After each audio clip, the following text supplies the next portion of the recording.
Today, today I'm going to talk about the advantages of drones in the agriculture sector in India. Advancement of technology, including drones, AI, ML, IoT sensors, have been widely promoted and used presently to benefit Indian agriculture and monitor the real-time status of the crops. The government schemes like Pradhan Mantri Fasal Bima Yojana and doubling farmers' income can confront a significant change with the use of such technology. Drones can help Indian farmers to have plenty of insights that will aid them in deciding the crop type, its quantity, the amount of fertilizers and pesticides and irrigation, and much more. The government has planned a lot of schemes and approaches to fight the fear of crop failure, losses, increase the crop productivity, early claim handling, etc. In addition, the PMFBY scheme promoted the use of technology for the yield estimation at Gram Panchayat level. The ministry selected 100 districts where the pilot studies were conducted using technologies like AI, ML, drones, satellite imagery, IoT, etc. After successful completion of the studies in 19 and 20, the implementation of the approach is on its way. Multiple private and government and international organizations utilize different approaches and suggested how technology can boost agriculture, produce and help in crop planning, management, monitoring, and estimation of crop yield. Drones were used in this particular scheme in the pilot studies and established the fact that it has several applications in crop insurance sector as mentioned. Uh, so things like soil and field analysis, crop monitoring, crop indices, irrigation scheduling, claim assessments, crop loss assessments, so on and so forth. Drones can be, a bridge for the less affluent farmers to replace large farmers in a developing country like India. Based on the size and configuration of the drone, an agricultural drone can cost anything between 1 lakh to 10 lakhs. The Indian government is now providing subsidies to various agricultural organizations and up to 90% loans on the subsidized amount for farmers looking to procure them. Thus, it will convert the dream of being able to use an aircraft for farming into an affordable service. The utilization of drones will not only reduce farm labor, but will also minimize the input cost used for fertilizer application and pesticide application and irrigation supply. Therefore, taking a step ahead towards the goal of precision farming and sustainable agriculture. Now, agriculture, being a major contributor to the Indian economy, needs to be standing in the lead with the world and embrace the new technological developments in order to sustain and stand out as the nation where agriculture is the chief source of income in majority of rural households. To implement the use of UAV and help farmers to take advantage of the approach, the government is promising the use of drones as it reduces the cost and increases the income of farmers. For promoting the use of Kisan drones, which is agricultural drones, the government provides 50% or maximum 5 lakh subsidy to SCST, small and marginal women and farmers of the northeastern states to buy drones. In order to provide agriculture service through drone application, financial assistance is also given to all sorts of farmers in the country. Therefore, drones should become a major player in the area of crop surveillance, crop claim assessments, which would lead to better chances of failure mitigation. It will bring new dimension and ensure timely settlement of claims in the crop insurance scheme as well for crop area estimation, losses due to localized calamities, and to resolve yield disputes between different stakeholders in the agricultural ecosystem. Talking about the agriculture in India and UAVs, they hold a significant potential to address various challenges faced by farmers and agricultural practitioners. To start with, if I talk about few benefits which the UAVs bring onto the table for agriculture in India, particularly talking about smallholder farming support. India has a large population of smallholder farmers who cultivate relatively small plots of land. UAVs offer these farmers access to advanced technology for crop monitoring and management at a fraction of a cost of traditional methods. By providing actionable insights into crop health, soil conditions, pest infestations, UAVs empower smallholder farmers to make informed decisions and improve their yields and income. Second, and a very important benefit is precision agriculture adoption. With increasing need to optimize resource use and improve productivity, precision agricultural techniques are gaining traction in India. UAVs play a crucial role in enabling precision agriculture by facilitating precise and targeted application of inputs such as fertilizers, pesticides, and water.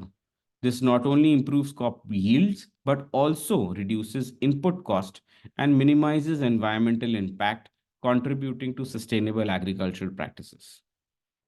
Third, moving on, is monitoring of large agricultural landscapes. Now, India's diverse agricultural landscape encompasses a wide range of crops, soil types, and climatic conditions.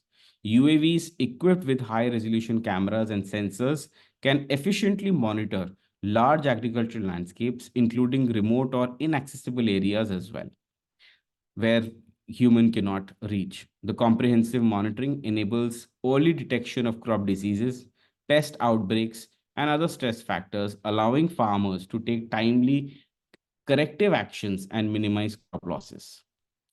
Then, an important factor on water management and irrigation efficiency. Water scarcity and inefficient irrigation practices are significant challenges faced by Indian farmers across various states in India, particularly in the regions with erratic rainfall patterns. UAVs equipped with thermal and multispectral cameras can assess soil moisture levels, crop water stress, and irrigation uniformity, helping farmers optimize water use and improve irrigation efficiency. By providing insights into crop water requirements, UAVs contribute to water conservation efforts and sustainable water management practices as well. Moving on, crop insurance and risk mitigation. So I've also, previously already spoken about here on this particular topic, but adding on to further what I've already said, UAVs can also support crop insurance schemes and risk mitigation strategies by providing accurate and up-to-date information on crop health and yield estimates. By conducting regular aerial surveys of insured crops, UAVs enable insurance companies to assess crop damage caused by natural disasters, pest or disease more effectively. This helps expedite insurance claims processing, ensures timely compensation for affected farmers, enhancing resilience to agricultural risks. Governments, have taken a lot of initiatives and regulatory frameworks have been done where the Indian government has recognized the potential of UAV technology in agriculture and has initiated various programs and policies to promote its adoption. Organizations such as Ministry of Agriculture and Farmer Welfare and the ICR, the Indian Council of Agricultural Research, are actively exploring UAV applications in agriculture and providing support for research and development initiatives. They are trying to, create various proof of concepts for acceptance of UAVs directly by farmers as well. Additionally, the DGCA, which is the Directorate General of Civil Aviation, has formulated regulations and guidelines for the operations of UAVs in the Indian airspace, ensuring safety and compliance with regulatory requirements. To conclude my today's topic on advantages of UAV slash drones in agriculture. In conclusion, UAV technology offers immense opportunities to transform agriculture in India by enhancing productivity, sustainability, and resilience through targeted interventions, policy support, and capacity building efforts. UAVs can play a crucial role in empowering Indian farmers and driving agricultural innovation in the country. Thank you very much.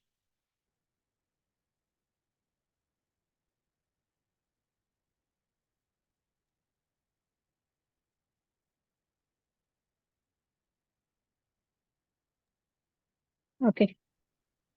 So we'll take up some questions now. Sure, please. If you're okay and comfortable, you can on your video. Yeah, all right, sure. Yeah. Okay. Yeah.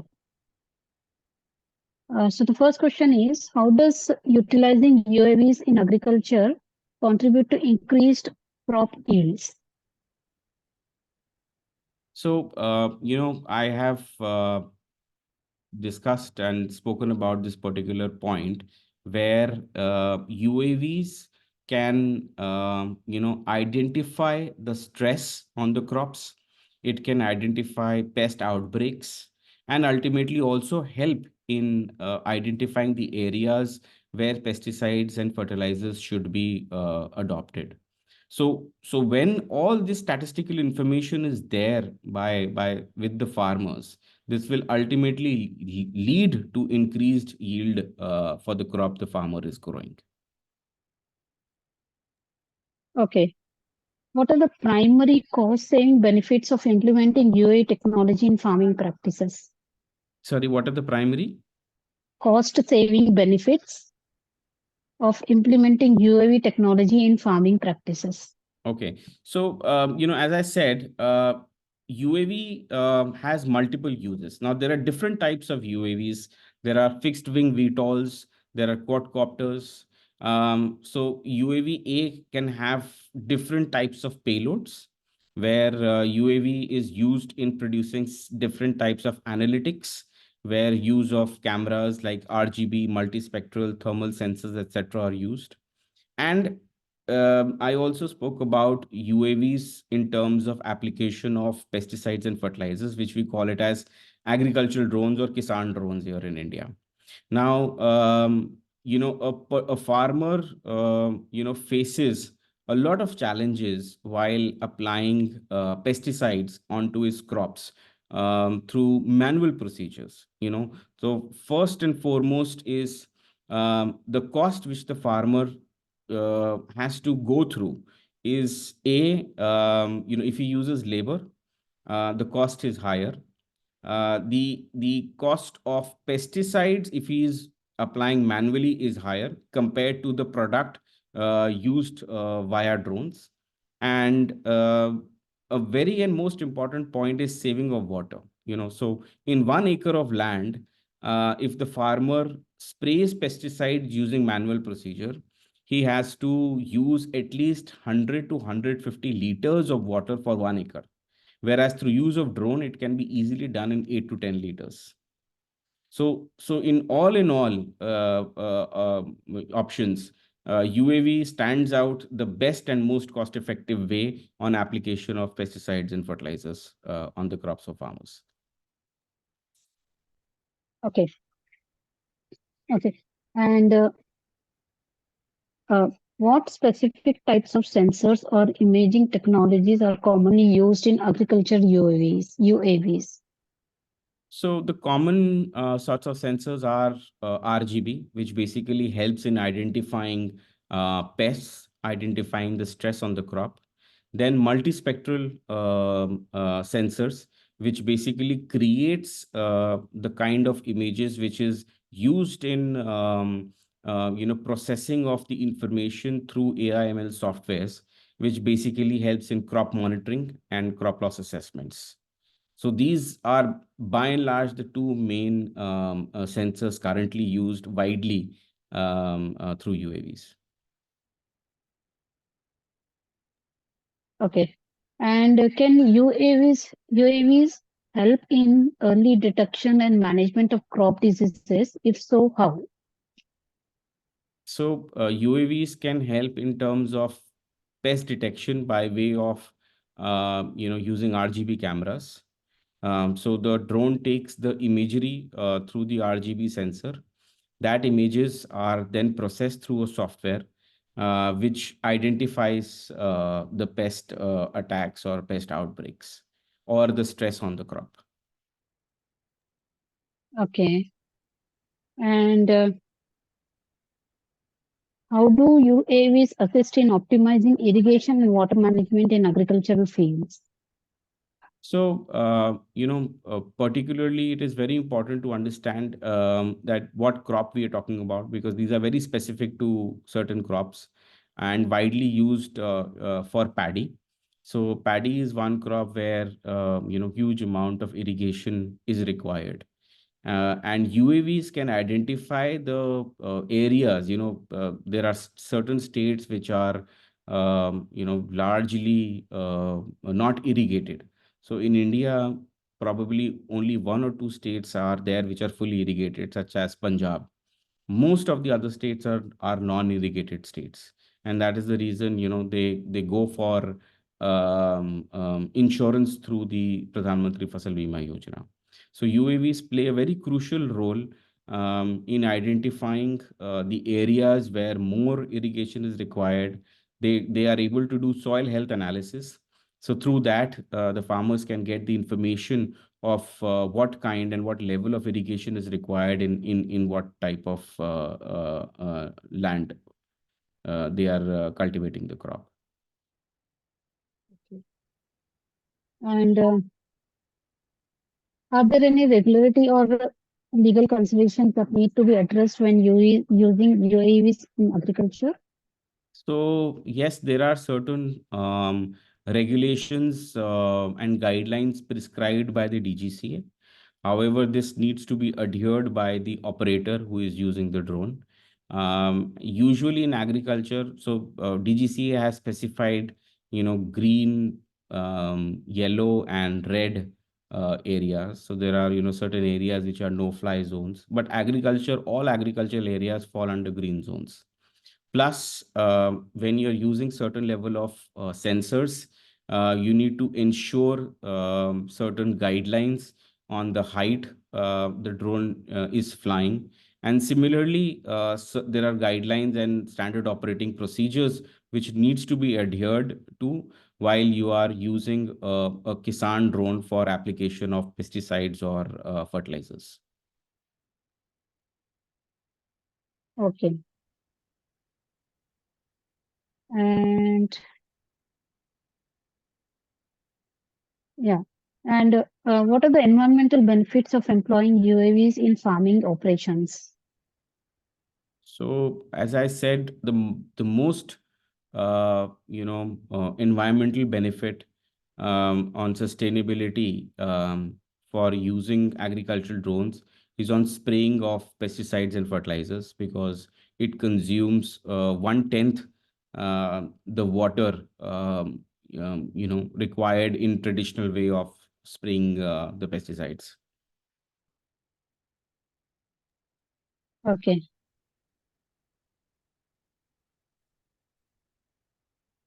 And how do UAVs enhance precision agriculture techniques such as variable rate application of fertilizers and pesticides? Sorry, your voice was breaking. Can you How, repeat that yeah. question? How do UAVs enhance precision agriculture techniques such as variable rate application of fertilizers and pesticides? So, this is largely done through the softwares. So, as I said, that with the increasing need to optimize resource use and improve productivity in precision agriculture techniques, UAVs do play a crucial role in enabling precision agriculture by facilitating precise and targeted application of inputs. So, when for pesticide, fertilizer, and water, this is mainly done through AIML softwares. So UAV only, takes the pictures through the different payloads it has, and then that software produces the statistics, which basically gives the results and solutions on improving crop yields. Okay. And can UAV data collection and can UAV data collection and analysis improve decision-making processes for farmers? If yes, how? What sorts of decisions, are we talking about here? It obviously it may be about their crops. So, first of all, UAVs can, collect information and do soil health analysis. so they can actually take decisions on whether to change cropping patterns based on the soil health. Once cultivation is done, there are multiple other benefits, such as identification of pest, identification of stress. They can monitor the health of the crop, um, and of course, applications of fertilizers and pesticides. Okay. So now we have the last question. What are some challenges or limitations associated with the widespread adoption of UAVs in agriculture, and how can they be addressed? So today, the biggest challenge, what I feel is availability of pilots. So government is trying its best to promote the use of agriculture, but at the same time, whether the farmer uses or the farmer uses the service of a company, there is a big challenge in terms of availability of trained pilots. So training is something which is very crucial, and this challenge is currently addressed by various companies along with the government. However, the challenge still remains, and I think in the coming years, this major challenge will definitely be overcome. Okay, okay. So before we end, just a question from our side. So, can you share a little about your career background and what made you to take an interest in getting into agriculture field? So, you know, um, India has seen a lot of technological advancements in various sectors, be it automobile, be it electronics, be it any industry. Agriculture, being the largest contributor of GDP, had not seen so much advancement in agriculture. And 4 years back, we identified certain problem statements, such as particularly, there is no platform or open source data available on various statistics. Um, there is no use of technology in terms of producing end-to-end statistics. So let's say, for example, today here, sitting in Delhi, if I want to analyze and know that how many crops are grown in the state of Haryana or in Uttar Pradesh, and in which districts, and what is the acreage, and what is the current level of health of those crops, or what is the yield going to be, all that till yesterday was not possible. But today, that basically motivated us in creating a very sophisticated AI ML software, which we call it class, which is completely 100% automated for producing end-to-end crop analytics. Okay. And can you share some details about your career background? So, I have roughly 18 years of working experience. After doing my graduation, I did my post-graduation from University of Birmingham in England. Then I joined a company into financial services. I've had 10 years of experience there into risk management, and then in the last 4 years, working in the agricultural technology space. Mhm. Okay, Mr. Akhilesh, I don't see any more questions. So now we have come to end of question round. On behalf of agricultureinformation.com, we like to thank you for the detailed talk and answering all the questions. And we also like to thank all the participants for joining this meeting. The meeting will now be closed. Thank you. Thank you very much Thank, for your time, and thank you for the opportunity. thank you.